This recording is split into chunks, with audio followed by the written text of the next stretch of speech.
लोटांगण वंदिन चरण डोळ्यान पाहिन रूप तुझे प्रेमे अलंगिन आनंदे पूजन भावे वाळीन म्हणे नामा त्वमेव माता पिता त्वमेव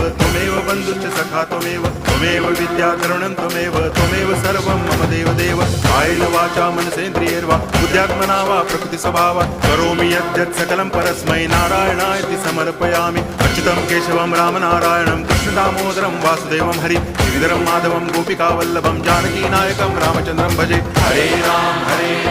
राम